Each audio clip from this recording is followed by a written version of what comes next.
Olá pessoal, chegamos aí ao caso clínico 02, resolução disfunção hepática, exatamente. O nosso paciente com 46 anos de vida, diabetes mellitus tipo 2, que foi diagnosticado há 2 anos, significativa hipercolesterolemia, o que o coloca em alto risco de futuros eventos cardíacos. Então, a esse paciente foi prescrito simvastatina, uma estatina, importante lembrarmos. Vale ressaltar que foram feitos as avaliações da função, monitoramento da função hepática, os TFHs, os testes de função hepática, e o paciente passou a utilizar o medicamento citado. Um ano após, o paciente apresentou um quadro de hipertensão. Então, ele desenvolveu uma significativa hipertensão, sendo esse paciente não responsivo ao tratamento com os inibidores da enzima conversora de angiotensina, os chamados IECAs. E aí foi decidido usar diltiazem. O paciente passou a sentir dores musculares e também manifestou náusea e desconforto abdominal.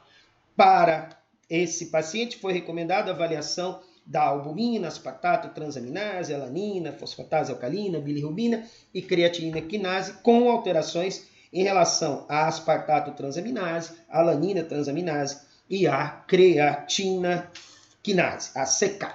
Muito bem, então, para esse bate-papo, sou Edson Luiz de Oliveira, sou farmacêutico com aperfeiçoamento, especialização, mestrado e doutoramento em ciências médico-cirúrgicas. Mas vamos ao que interessa, que é responder às 5 perguntas que foram sugeridas. Então, nós temos 5 importantes perguntas, sendo que a primeira dessas perguntas é qual a provável causa da anormalidade observada nos testes de função hepática, previamente observada no paciente. Então, qual é a provável causa dessas alterações, porque o paciente apresentava alterações em relação a aspartato transaminase, leve alteração, alanina transaminase, uma leve alteração, principalmente a aspartato transaminase e a alanina transaminase. Então, qual a provável causa da anormalidade? A segunda, recomenda-se o uso de estatina no caso desse paciente, considerando o uso do diltiazem, isso é importante de ser levado em consideração, já que há importantes interações entre a estatina, simvastatina e outros fármacos, como por exemplo, ciclosporinas, fibratos, antibióticos macrolídicos, antifúngicos azólicos, inibidores de protease, eles interagem bem, né, em relação à chamada simvastatina. E a simvastatina também interage, né, com danazol, sildenafila, niacina, fibratos, verapamil e também os inibidores de bomba protônica, não esquecendo do diltiazem. Então há essas interações. E as 3 últimas perguntas são: que tipo de disfunção hepática é indicada para os resultados obtidos com alteração da função hepática, que nós observamos, né, alteração da transaminase para aspartato para 985, a alanina transaminase para 638 e a creatina quinase para 2529. Então, que tipo de disfunção hepática? Em sua opinião, qual a causa da hepatotoxicidade e, finalmente, como deveria ser tratado sua hiperlipidemia no futuro. Então, veja, vamos analisar as 5 perguntas e vamos ser bem objetivos em respondê-las. Então, para a primeira pergunta, a principal causa dessa anormalidade, dos valores observados iniciais para o paciente de 56 para aspartato transaminase, 89, é sugestivo, é provável que o paciente em questão apresente a chamada doença do fígado gordo não alcoólico, ou doença hepática gordurosa não alcoólica, e ela está vinculada ao quadro que o paciente tem de diabetes mellitus tipo 2 e hiperlipidemia. Agora, é importante lembrarmos que outras potenciais doenças hepáticas ou outras importantes doenças hepáticas devem ser consideradas, como é o caso de hepatite viral, doença hepática autoimune, doenças hepáticas metabólicas, como a chamada hemocromatose. E nesse caso, a avaliação do paciente pode ser feita pelo emprego da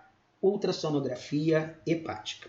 Segunda pergunta é exatamente o recomenda-se o uso de estatina. Veja, para a condição inicial do paciente era recomendada a estatina. Agora, ao associar com o diltiazem, aí não é recomendado o uso de estatina, faz a suspensão temporária do uso dessa estatina especial, a simvastatina, reavaliará o paciente, conforme nós observaremos no último item dos nossos questionamentos, e sugerindo o uso de uma outra estatina. Mas nesse momento o paciente deve suspender o uso da simvastatina. Ou, no caso, né, a dose ajustada também é importante, porque a dose recomendada da simvastatina, ela fica entre exatamente 20 e 40 miligramas. Agora, em algumas situações especiais de interações medicamentosas, como por exemplo com danazol ou ciclosporina,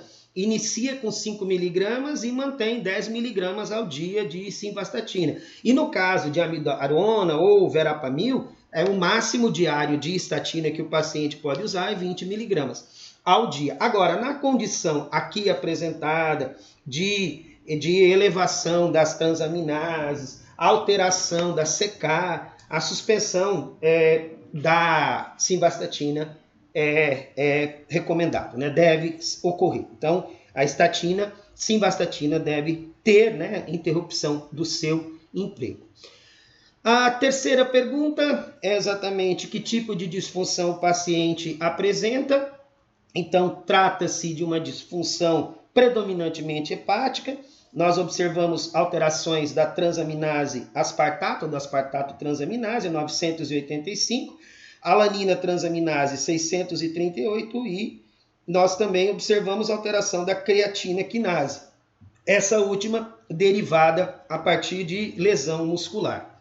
Agora, é relevante lembrarmos que tem uma leve alteração da fosfatase alcalina e uma leve alteração da bilirrubina. Então, trata-se de uma condição predominantemente hepática. Como não há alteração significativa da bilirrubina, que foi para 34 micromol, e também da fosfatase alcalina, que ficou em 347, a alteração não é significativa, então não há indicativo de colestase. A elevação da creatina quinase é indicativo de dano muscular, e o mesmo associado à alteração da aspartato transaminase, que ela também é derivada do músculo. A quarta pergunta faz relação com a causa da hepatotoxicidade. Então a resposta está residindo exatamente na interação medicamentosa, no potente efeito inibidor do metabolismo da P450 pelo diltiazem. Então a combinação de lesão muscular e hepatite é sugestiva da hepatotoxicidade induzida por estatina. É provável que o uso do diltiazem tenha precipitado a toxicidade induzida por estatina. Sabe-se que o diltiazem ele inibe o metabolismo da P450. Então, existe a utilização diária de simvastatina de 20 a 40 miligramas, mas a interação com sildenafil, BPs, antibióticos macrolídicos, antifúngicos azólicos, amidarona e o diltiazem, que é o medicamento que for indicado para o controle da hipertensão. E que, nesse caso, há risco de rabdomiólise. E, finalmente, como deveria ser tratada a hiperlipidemia do paciente no futuro, a sugestão é, primeiro, né, já que o episódio aqui relatado é agudo, porque ele manifestou 2 semanas após o início do diltiazem, então, uma vez que o episódio agudo tiver cedido, a estatina poderia ser reiniciada, mas não a simvastatina, né? Outra estatina e sem a coadministração do diltiazem. Acompanhar a função hepática e, como já mencionado, prescrever outra estatina. É isso aí, pessoal. Meu muito obrigado e até o nosso próximo caso clínico, relatando aí condições de interação medicamentosa e outras importantes condições clínicas.